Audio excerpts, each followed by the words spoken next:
asylums, Crownsville State Hospital closed its doors in Maryland, but the stories of the institution's patients remain unheard until now. Peabody and Emmy Award-winning journalist Antonia Hilton uncovers the 93-year history in her new fantastic book, Madness, Race, and Insanity in a Jim Crow Asylum. Please welcome a very special guest, Antonia Hilton. Thank you.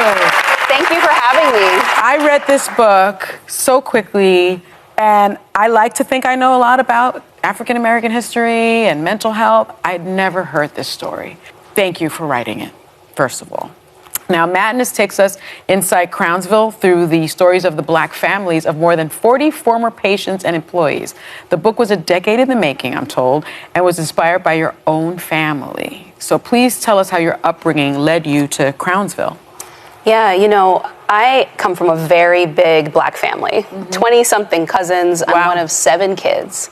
And we're all very tight-knit, and I love every last one of those folks. Yeah. But the one topic when I was growing up that we had a very hard time talking about was mental health and mental well-being and our emotions. Yeah.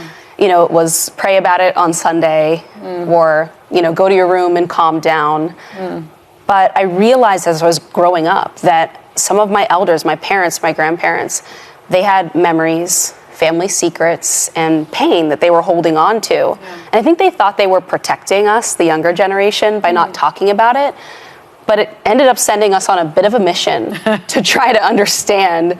So when I landed as a college freshman on Harvard's campus and I started to study history, I became obsessed with the history of psychiatry, and I wanted to know, where were Black people? How were we treated in these systems? And I think it was because of that longing, that searching that was within me from such a young age. And so when I discovered Crownsville and that there were records and living employees and patients and people who I could talk to and visit, I just knew that I had to know more. It's an incredible story. Well, the history of the hospital begins in 1911 when the patients found themselves still trapped in a cycle of free labor. Can you believe they made the first inmates in the asylum build it?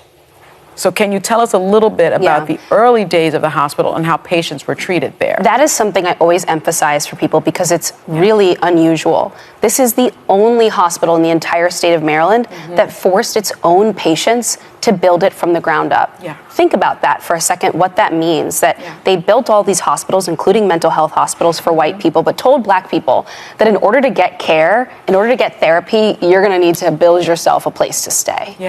And not only do they build it, but then they end up kind of trapped in this labor for decades, really until almost the 70s. They force patients to run a massive, highly productive farm that the state makes money from. They rent the patients out to businesses and farms nearby to do free labor, the way that some prisons do today. And they force them to serve the employees food, to bury patients that pass away. I mean, they're running everything from the morgue to the kitchen. And when you think about how so many of our elders now, they have a lack of trust with this system. You know, I think often the younger generation, we think, oh, they're so old school, or they don't know. They remember the Tuskegee experiment. They remember these stories. Absolutely. Well, there seem to be some signs of progress at Crownsville once the staff began. Anthony Hayes, who came with the Book of Madness, talking about the town of Guernsey. She was just, you know, Black American History Month is coming. She tried to talk about mental health, how mental health begins in Guernsey. She tries to explain that the Black people were being held to build those mental health facility, and they were put there, even those that were not mad. Then they will build it for the Caucasian people to be there. Obviously, then when they need help themselves, they will ask them to build them themselves.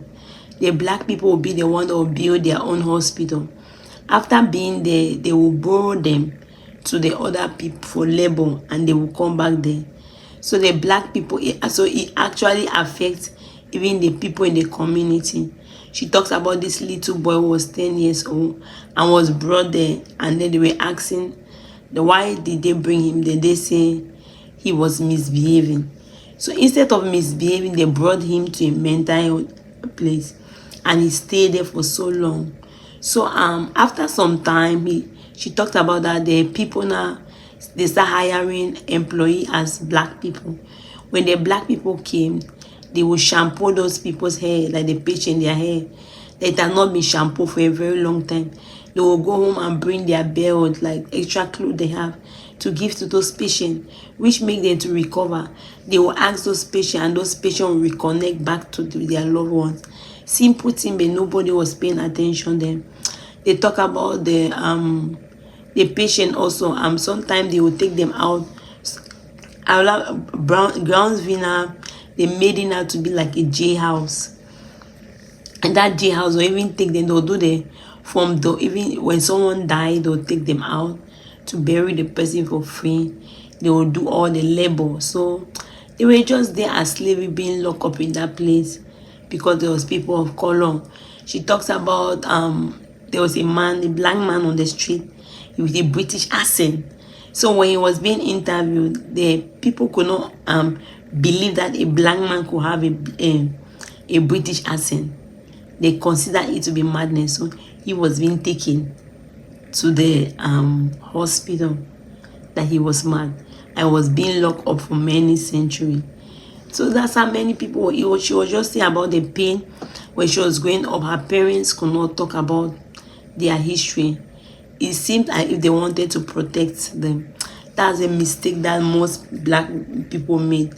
They hide away history, the pain. They didn't want to tell their children the pain.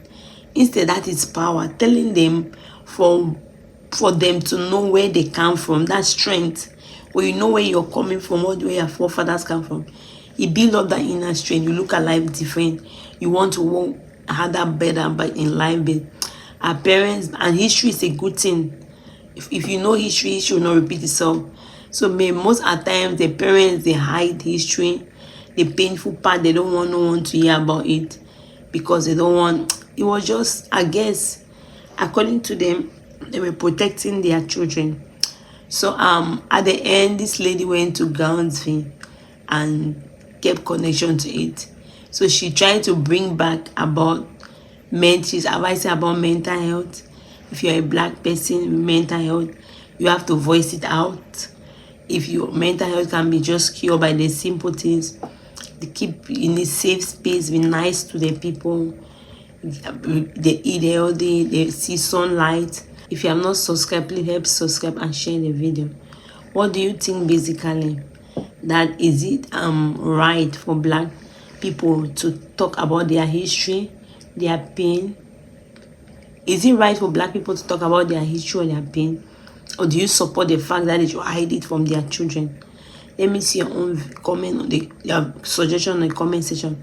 Thank you very much for watching. If you have not subscribed, please help and subscribe and share the video. God bless you.